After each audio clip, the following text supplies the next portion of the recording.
And we are Saturday. We're here to talk about money. Did you ever notice that when there's a blockbuster movie, one after another sequel follows? Star Wars, Indiana Jones, James Bond, Back to the Future, Lethal Weapon, Godfather. One after another, the sequels come out until they don't work anymore. You know, Wall Street is kind of like that. They're not any different. When there's an investment that's working, everyone wants to copy it until it doesn't work anymore. They overdo it. So Al has some insights that are worth understanding, and you're going to hear about how good they are, and you're going to hear about, in fact, they may be like chocolate-covered hand grenades. But that's coming later in the program. Wall Street. They've been expecting a recession in 2022, 2023, and some people were expecting in 2024. Well, why? You know the reasons. It's been talking about it for several years. The Fed was raising interest rates, the inverted yield curve. Russia invaded the Ukraine. All those things that should have led to a recession, but you know what? They didn't. What's important is how not to get trapped into the next bogus forecast. Why?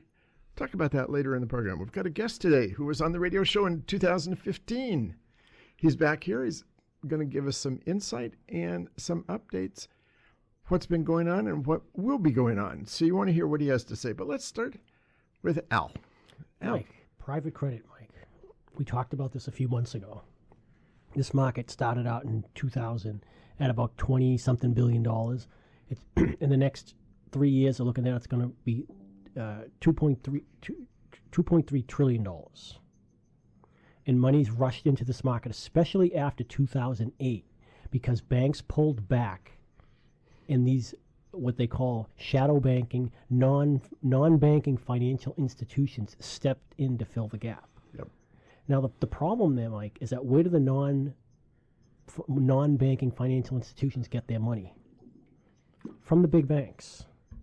And from investors. From investors, right? But they end up borrowing from big banks that support these industries. We just saw one with Wells Fargo, and one they spent $5 billion to invest in this. Which company is that? I can think I can find it here. I will find. I think it was called Centerbridge, but they have a $5 billion investment with this private credit. And when a market grows that fast over that much amount of time, you know, you see a lot of players come in. And I sat in a CNBC summit and talking to one of these heads of these companies he was on. I asked him a couple questions about that, and he said there's about 5 companies that are really been doing this a long time that have a really good track record. And he said his company had about $75 billion under management. Well, if all 5 of those companies, let's say they each had $100 billion, that's $500 billion. That still leaves about $1.3 trillion of we don't know where the money's coming and going. Yep. And so a new report I read on it from S&P Global on the private credit was questioning this because the market is getting so big and so many players are coming in because the returns are so astronomical. You're talking 11, 12% returns. But a lot of these companies couldn't go for traditional financing, so they're going to, in essence, kind of like just what happened in 2008, you know, subprime lending, and they package these into collateralized loan obligations and then sell these off. And when they did when this S&P Global did an analysis looking at these what they call CLOs, they found out that some of them aren't as creditworthy as they thought they were.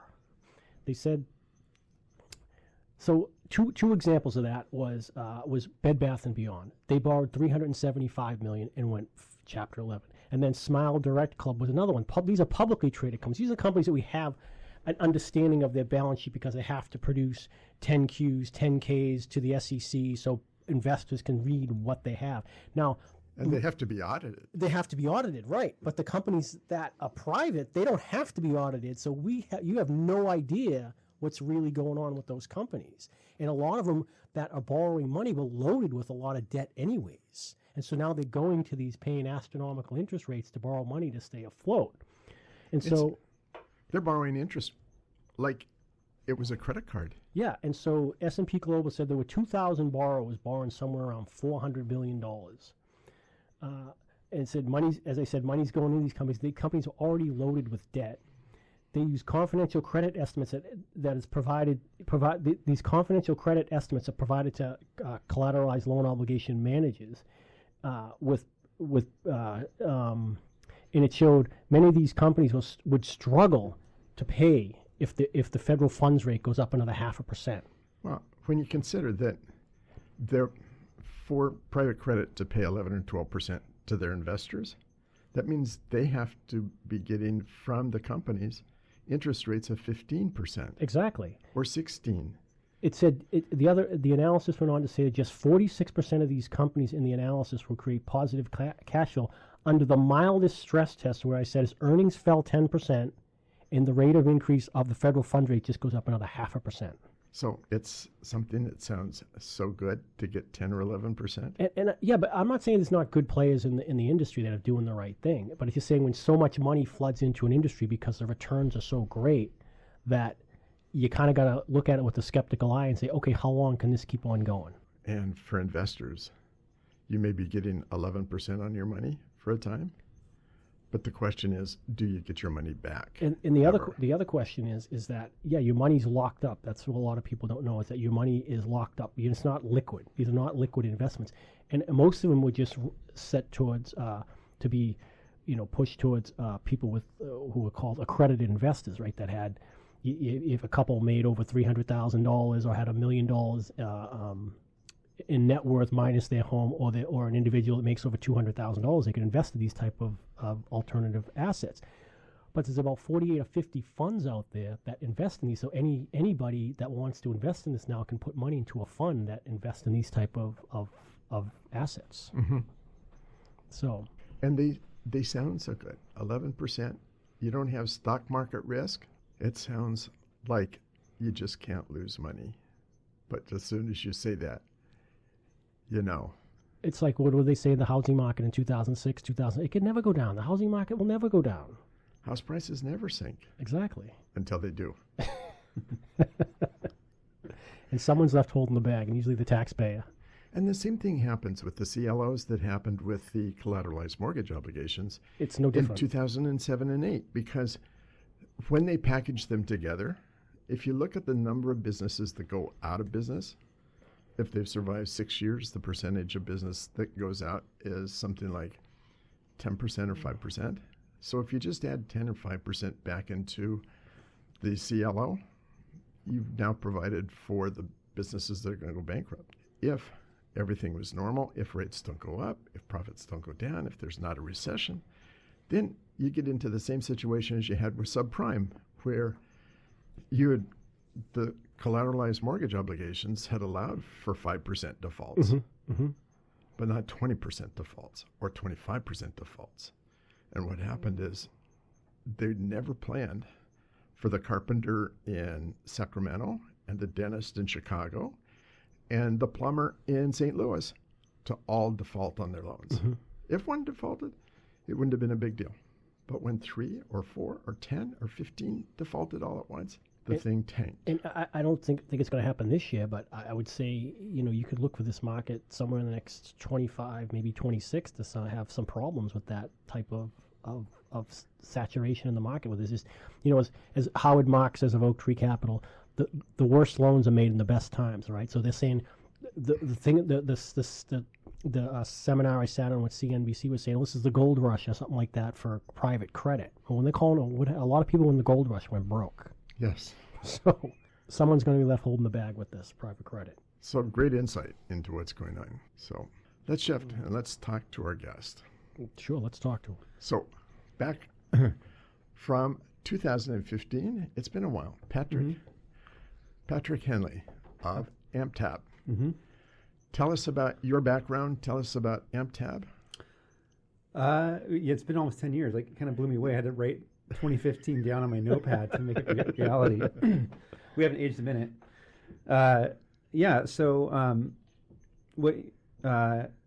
My company's grown a lot, and so we're a RevOps platform for sales and marketing and distribution for large goods. So you look at furniture, appliances, electronics. And so we've gone from, say, 2015, we had about 100 customers, brands, big brands, and now we have well over 600. And we work with them from their, they could be a supplier of a component to a manufacturer. They're a manufacturer, a wholesaler, and retailers all use our tools, and the data flows up and down the supply chain seamlessly. So we're really tackling that and leaning into the retail side and regional e-commerce for even small brick and mortars connected to the supply chain. So tell us about the product, some of the products that move through the pipeline. From our clients' products? Yeah. Yeah. So it's large goods. So you're looking at, during COVID, everybody here probably bought furniture online. And so it either didn't show up, showed up really late, or it showed up damaged. Keep going. Yeah. The reality is that, these large goods with the returns and the repairs and all these things, it's not very profitable for large goods. And there's so many large goods in the United States, just to know where they need to be to get to a consumer and be for white glove delivery to their threshold. And we're looking at that as a massive opportunity to fix that and get these. Yeah. We're coming to commercial break, so don't go away. We're going to come back and talk about this in more detail. It's a very interesting story, and COVID had something to, I would imagine, help. About money with your AFC team, Mike and Al, on AM 1300, The Answer. For more information, click on adamsfinancialconcepts.com. So we're here with Patrick Henley of Amptab, and we just started to talk about what the business does and how it does it. So go ahead, tell us more. All right, so we connected into existing systems of record, say ERP systems, point of sale systems. We make that data useful right away for websites, apps, CRMs, B2B tools, kiosks, distribution, and people can pick up the data and repurpose it anywhere they want. So if you're in our ecosystem, no matter who you are, you can make use of it. And it's a very different business model. Typically, people choose, one part of the supply chain to focus on. They're either doing something for retailers or wholesalers, manufacturers, or suppliers, and we're doing it all. And we're very focused in this all-in-home space, which is large goods. But they're all the similar players. They use the similar suppliers. The same people buy, and so we can kind of take that ecosystem and enrich it with our tools, and make it work for everybody. It's the way I think about it is. Does anybody complain about using Excel or paying for Microsoft Excel at their office? No. We're going to be the Excel for the supply chain, and people they just need us, and it becomes, so useful, so sticky, and relevant at all times. And the cost and the bandwidth needed to accommodate it is not out of line for just about anybody. So we really support the American dream. So if I'm a retailer and I'm an appliance store, I would use your website. Tell me what I would do. I log in. Yeah. So when they get exposed to AMP at first, they're able to log in and see their vendors, who they buy from. And so the average retailer in the United States buys from about 15 AMP vendors. And we were very focused on the big ones so that we got that saturation in there. And so when they log in, they see all of the brands they buy from, and they can click on it and look at inventory. They can purchase things. They can look at analytics, order history, pay, everything they need from there. That's their free access. When they call us and say, hey, we want to pay AMP, we have an AMP database where it flows all of their vendors' data into them. It maps it, it normalizes it, and it creates one format across all vendors. So if you go search for ladder back dining chair, it doesn't matter what they call it, it all maps together, and all ladder back dining chairs across all vendors pops up. Or, say a 30-inch deep high-end refrigerator. We have an issue with that, So you can go and find that, but how do you normalize that? Because the attributes and everything, so we're very focused on that. So the retailers can pick up that data feed, and they can use that to publish and to maintain their website. So they can have a current, up-to-date website with products that are available from their vendors or their own. They can also grab that data and take one of our kiosks. We have in-store kiosks where it increases their profit per square foot. So they can show all the inventory that's available from all their vendors they choose at whatever price point, whatever rules. And they can, they say, I want a red sofa. We don't have one in stock, but they can go and hit red sofa and AMP in their AMP kiosk and find dozens of red sofas at different price points all over wherever they exist, and look at lead times and all of that. So that helps them out a lot. So I have a question, a personal thing. Yeah. During COVID, yeah, just after COVID started and we were sheltering in, our refrigerator died. And we had a large refrigerator. It was white, and it was a deep refrigerator. And so We checked around. Nobody had a refrigerator. We ended up with one of those dorm room refrigerators for a while. And we ordered a refrigerator. We paid for it. And we were promised it would be there in 3 months. 3 months came and went. It never showed. 6 months came. It never showed. So if I'm a retailer and I'm selling somebody something, how do I know that, the person, well, as a personal person, we went through a retailer.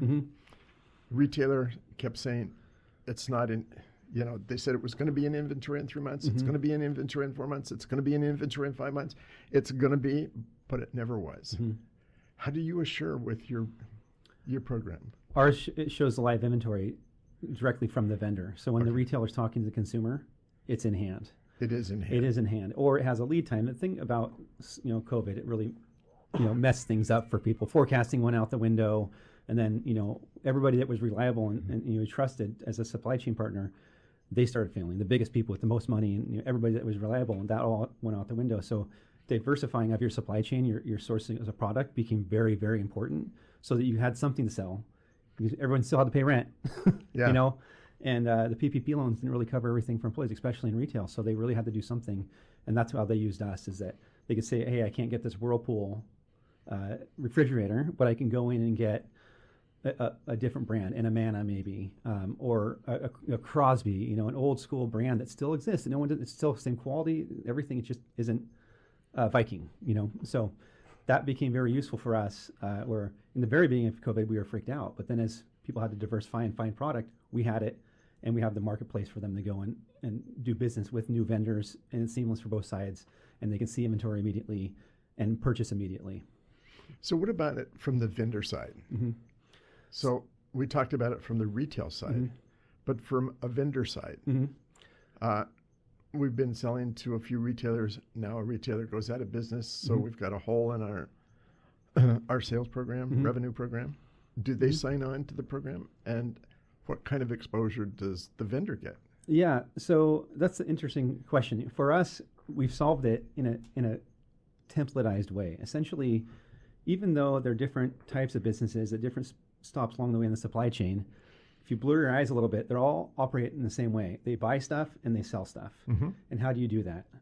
And so that's what very unique thing about this industry is that all the manufacturers and wholesalers and retailers work in a very similar way.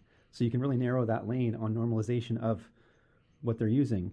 And we knew that manufacturers, for them to work with us, we had to find what they would buy. And, so we had our back end, our database, our platform we built. And so the first thing that we produced was an iPad app for salespeople that had the digital catalog, analytics, had their customer history, so that they could actually really sell, and a real customer journey came along. So they could, customer says, "Where's my order? What's that cost?" All these things.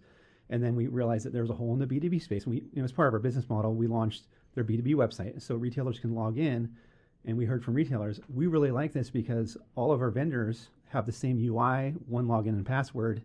They're all housed separately in databases, but they can get in there and manage it, and it's catered to them. So that one-to-one relationship between that retailer and that manufacturer is always honored.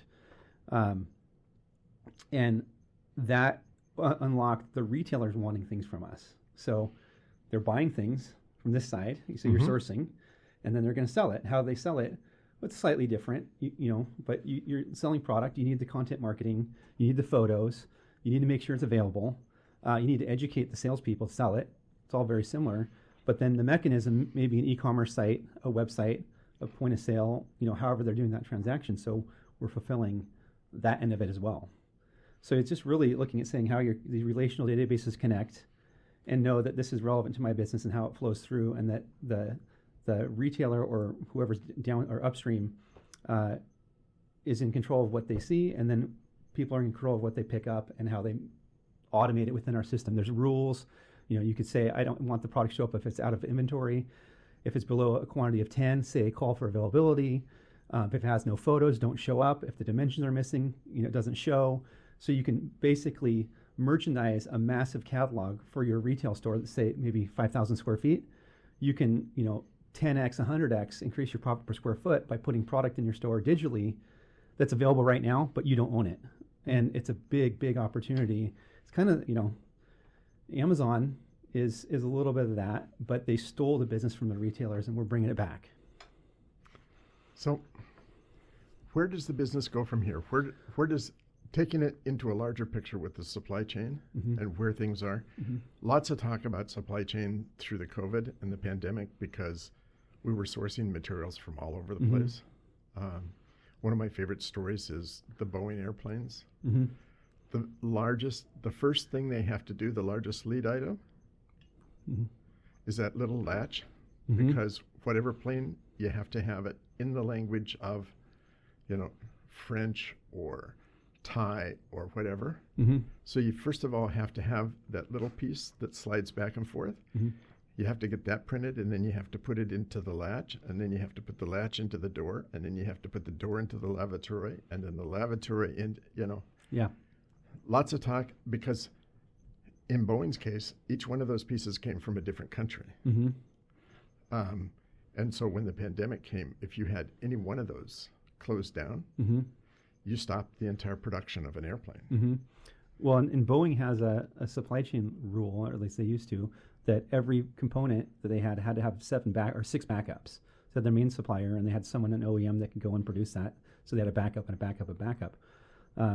That's, when you're looking at aerospace, it's a little different from a regulatory standpoint. Your supply chain has to be definitely vetted. It's not the same as furniture, but it is kind of similar. So we may have, retailers are going to have backups of everything. They're going to have 10 people who supply dining rooms and 10 people that supply sofas. That's their type of backup. For a manufacturer, they're pretty loyal. Like a lot of things they manufacture their own, or they're getting commodities, say lumber. And then, textiles, you can't just go and say, this is my textile, and take it from one textile vendor to another and have them make it. So you build that relationship. So it's a little bit different. But, it's still like when you look at those layers and during COVID, where's that everything coming from? And then the containers went from $2,500 a piece to $30,000 a piece. So that became, if I only source from overseas, I can't source domestically. I'm priced out immediately. So lots and lots of layers of problems other than just the components to get.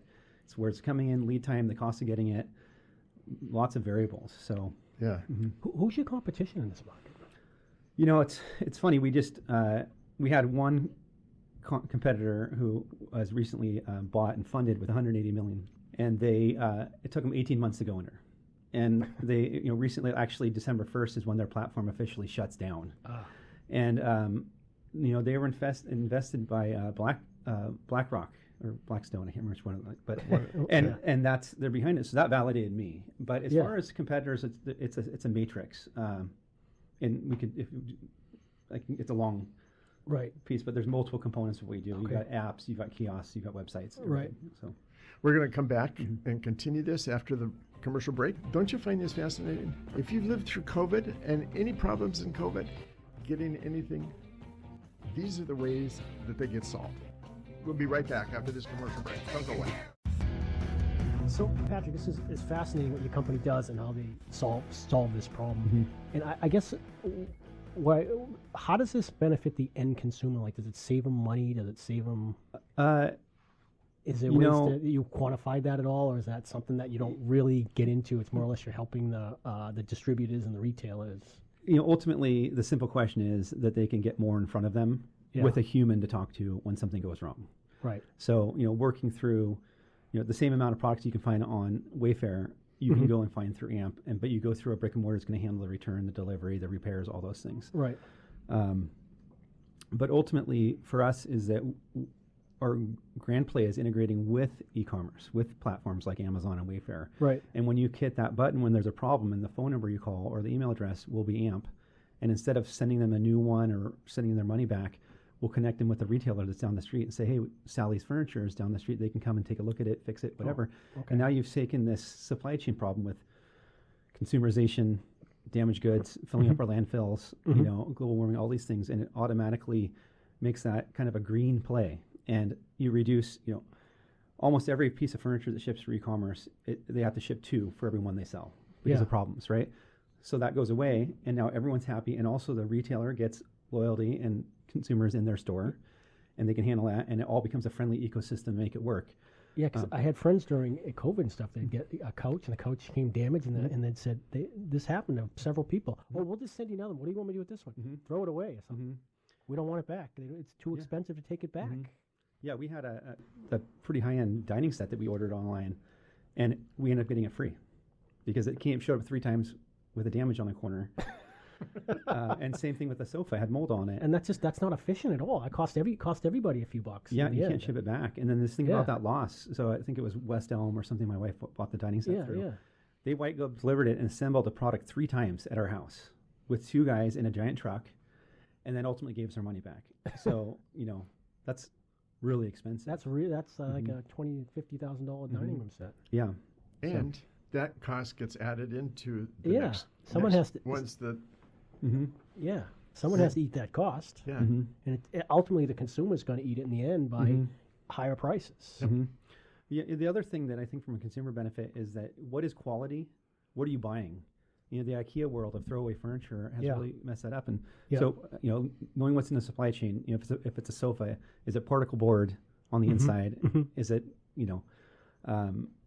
OSB or is it solid wood? And what kind of springs, nails, screws, glue, this, that. That's a big opportunity because you don't know what you're buying. And I do know that, because of the marketing machine of social media and everything, that there's a lot of brands that are selling really poor quality things at designer high level pricing. Yes. Because they can market it well. Yes. So I see us where we're connected to the supply chain. We help the consumer know what they're getting, and that's the problem with content marketing in this world is that we're really in the fashion industry. So even if it's an appliance, it's the fashion industry. And the turnover, typically these brands turn over a third of their catalog a quarter. Right. So keeping up with that on your website, if you don't have automated merchandising of content marketing and product, then you have to have a full-time team to do it. And you're going to their vendors' websites, pulling data, images, and doing all that. Our system automates that and ultimately can start pulling in the data that would be, for validating the supply chain. Did they use recycled lumber? Whatever those components are. So. But that in the end, that saves time, saves money, and in the end, the consumer would benefit from somewhat lower prices. Yeah. So you could be helping the inflation problem too. Well, yeah, I'd like to say that I could fix everything, but there's a lot of this that takes a lot of patience and time. Yeah. So I started this in 2008, and we didn't get a check until 2012. A client, right? And I knew how big it was, and I've been very patient. And we're kind of at the pivotal point where the past year we've been moving over. We're kind of at the peak of the mountain for effort, and everything else is downhill. We validated everything, know what to build. We know how to make it work for them. And so whoever benefits, it's everybody benefits. So the redundant work that people do, the hand work that people do, and the reactive work that people do, we help eliminate. So we help them make their employees more efficient. Wouldn't you rather have your employees do proactive work than reactive work? Right. And that resonates with any company. And how do you automate problems to go away? There's lots of different ways that we can do that. And this what are you in business? What do you do when you own a company? What's your product? And it needs to be what the business is. But because of the way the world works, is these people become technology people and operators. They're just good at operating a business, but not selling their product. And we want to help them focus on what they do and what brings them joy, not just being good at spreadsheets. Right. Yeah, I just read an article about that. They said, talking about people being promoted, and just because somebody's good at something, you're good at programming a computer, you're good at an engineer, right? Well, we can promote you now, and you can run the company. And it's like, no, it doesn't work. It doesn't translate that somebody can, just because they're good at what they do, can run the company. Right. Just because you're a great, Michael Jordan might have been the greatest basketball player, doesn't mean he could coach a team and he's going to do really well, So, yeah. Interesting you make that distinction. Well, and obviously in business, your people are the most important thing that you have, typically. Yeah. And how can my company influence making their lives better? So we have a persona we call Adele Admin, and this person is the garbage disposal at every single company. And they've got multiple hats. The CEO is yelling at them, saying, Adele, get this done, I need it tomorrow. And it's just overworked. Every single Adele that gets exposed to AMP, their bandwidth gets cut in half. It increases 2x. So they're not having to go and do reactive work. We're focused on Adele's work. Say, what do you do when you have to pull an all-nighter? What's the list? It's like creating a price list or spec sheets for product or setting up a price, say a walkthrough for a trade show so that they can sell what's on the floor. We automate that. But that is 3 or 4 overnight, all-nighters for a Dell at a trade show to do it. So we focus on that. How do we make a salesperson make more money and do less? We focus on what they don't want to do, paperwork, automate paperwork, you know, and then, you know, incentivize them with, you know, give them some of the stuff that helps them sell and the sizzle. You know, how are these products performing across the country? We know power motion leather sectionals are hot right now. Sell that, you know, and that's the other side. You help nudge them along. So, very fascinating. It's a fascinating conversation, fascinating company. Yeah. So, if I'm a retailer, or if I'm a vendor, how do I get a hold of you? It's amptab.com. Okay. And we respond. It's our number one thing is that we respond immediately. So we'll talk to them. If they're a manufacturer, a supplier, or a retailer, it doesn't matter if it's in large goods or not. We happen to be focused on that vertical for go-to-market. But we have hot sauce companies and a wine company and dog food and a bunch of random ones, and they work great. It's just not it's not the ecosystem play, but our tools work standalone as well as in the ecosystem. So if you are a retailer or if you are a manufacturer or a vendor, get a hold of Amptab. Say it again. Amptab.com. We go by AMP, but our website is AMPTAB, and AMP is Alexandra Maddox Paxton. That's my 3 kids' names, and Tab was because I wanted a 6-character URL. But our company's known as AMP, and if you want to amp your company, you can amp it up with us, and we'll help amplify everything. Perfect. Thanks, Patrick. Thanks, Patrick. Thank you so much. Great. So in 1922, there was a 28-year-old kid named Sam Hammett. He resigned from the Pinkerton Detective Agency. Now, the Pinkertons were the most famous detective agency in the world. Begun in the 1860s, Alan Pinkerton's firm was the model for the U.S. Secret Service. And when Pinkerton took his tactics private, he chose as his logo an open and possibly all-seeing eye. Thus, the public adopted the image of a non-police detective as a private eye. Got that? Private eye. So Sam Hammett resigned from what he thought was a bureaucratic form of investigation. He liked freestyle, lone wolf. So he left the firm, dropped his first name, and began to write about the private eye he always dreamed to be. And so it was, Sam Hammett became the writer Dashiell Hammett and invented Sam Spade. Now, if you've been around a while and read detective novels, you know who Sam Spade is, the Maltese Falcon. He also created Nick Charles, the Thin Man, and he set the tone of hard-boiled, hard-drinking chamises that would captivate Americans for half a century, right from the 1920s, 30s through the 1960s. So to celebrate, think about Sam Spade, who would tell Vilma to park the gum, her chewing gum. He would tell the skirt on the phone, the skirt, of course, a female, on the phone that a partner is a partner, not a prom date. And if a messenger arrives with a newspaper-wrapped dingus, send it, along with most of whatever else you have, to the IRS. So it would be, applying that, it seems like traders could have used a detective to tell them what was going on in the economy the last couple of years. That goes for the economist and CEOs and the big brokerage firm market gurus. They all puzzled about the solution that the Fed was raising rates, the yield curve was inverting, Russia was invading the Ukraine, oil prices were sending up. All of that meant there must be a recession. There must be a recession hiding somewhere. Just they had the clues. The Fed was raising rates. The yield curve was inverting. Russia had invaded the Ukraine. Oil prices were soaring. That led to some of the most volatile trading and mispricing of stocks we've seen since the dot-com times and since 2008, 2009. But it also raises the question, who do you listen to and why? And that's where we're going to go right after this commercial break, and we are coming to a commercial break. Who do you listen to? Why do you listen to them? Are you listening to the economists and the CEOs and the big brokerage firm market gurus? Who do you listen to about what's going on in the economy and the stock market? Don't go away. We're going to come back and talk about that question right after this break. Who do you listen to and why? The most listened to person in the financial world is a guy on CNBC, Jim Cramer. He's very emotional. There's no doubt he's a type A. He's got big ideas.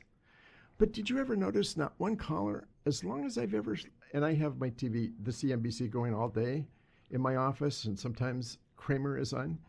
Sometimes I flip off Cramer, but that's another story. But as long as I've listened, and I've been listening to this for 30 years, as long as I've listened, I've never heard him have somebody call about a stock he recommended that was a loser. Every single one is a winner. You know, you never hear him say, Cramer, you told me I could not go wrong buying Bear Stearns at 72, but 3 months later it's at 2. Never hear anybody say that, because they're screening his calls. Every single caller is positive. And it sounds like Cramer is always right and never wrong. I can tell you I'm wrong half the time. I have to do well with the other half to make up for the ones I'm wrong with. He did do a big show, Mike. I caught him on a Friday. He did a big show about all the miss stocks he had. It was, really? You did, yeah. I was like, I never saw that yeah, program. I saw it. Ah. Like his miss on Foot Locker. Yeah, he's missed on a lot. Jon Stewart had brought it up about the Bear Stearns. Barron's on August 20th, 2007 came out and said, and argued with CNBC because CNBC claimed the big money was following Cramer. And Barron's found that he trailed the Standard & Poor's 500. His recommendations were 12% versus Standard & Poor's 16%. Then CNBC came back out and said, oh, Cramer's educational. He's not a stock picker. They tried to say, if you bought and held 1 or 2 months, that Cramer's recommendations won. Barron's found that was false too. Have you ever seen an ad from Barron's on CNBC? No, and you won't ever see it because they've been banned from CNBC over that. So the agenda that Jim Cramer has is, and CNBC has, they sell advertising to get paid. They don't care if you make money or don't make money. They sell advertising. That's how they get paid. If you listen to the program, all the people, all the gurus, they make their money from advertisers, not from how well they pick the stocks. I went to a conference at Fidelity and was given a book called The Little Book of Behavioral Investing with a subtitle, How Not to Be Your Own Worst Enemy, written by James Montier. Chapter 5 was in forecasting, and I disagree with what he had to say. He quoted Lao Tzu, a 6th century BC Chinese philosopher who said, and I quote, those who have knowledge don't predict, and those who predict don't have knowledge. You know, and if you look at the forecasting records for stock analysts, they're terrible. When analysts predict company earnings 2 years out, they're wrong 94% of the time. Studies have shown that. When they predict earnings for 12 months out, they're wrong 45% of the time. You know, they almost don't have any clue. If you look at prices, the target prices for most companies are 25% higher than the existing price. Doesn't matter what the analyst says, they're forecasting 25% higher. When in 2000, the analysts were predicting that in 1999, they were predicting 2000 stock prices would be 37% higher. That was at the beginning of the year. In 2000, stock prices were up 13% by March and then fell 30%. In 2008, analyst forecasts were predicting 24% increase. And actually, in 2008, stocks fell 37%. They didn't even get the direction right, not alone. So there's a guy by the name of Philip Tellock. I've talked about him in the program before. He was a psychology and political science major when he was at Berkeley, University of California, Berkeley. And in 1987, he did a big study that he published in a book called Predictions. And he took a broad array of experts from domestic politics, economics, and international relations to predict what was going to happen with the USSR, the Gulf War at that time, Japanese real estate bubble. Quebec was talking about seceding from Canada. He took all major things and looked at how people predicted. And he wrote the book, Expert Political Judgment. And the conclusion of the book was the predictions were no better than random chance. The experts that were predicting were grossly overconfident. 15% of the events, they said, had no chance of ever happening. Actually did happen. 25% of the things they said you can depend on, they're table pounding, absolutely certain to happen. 25% failed. It was in economics, politics, international affairs. And the experts, they put their own confidence in their predictions, 80%. They thought they were going to be right 80% of the time. They were actually right only 45%. And Tetlock said he divided predictors and forecasters into two groups. Hedgehogs, who were type A personalities, they had big ideas, and foxes.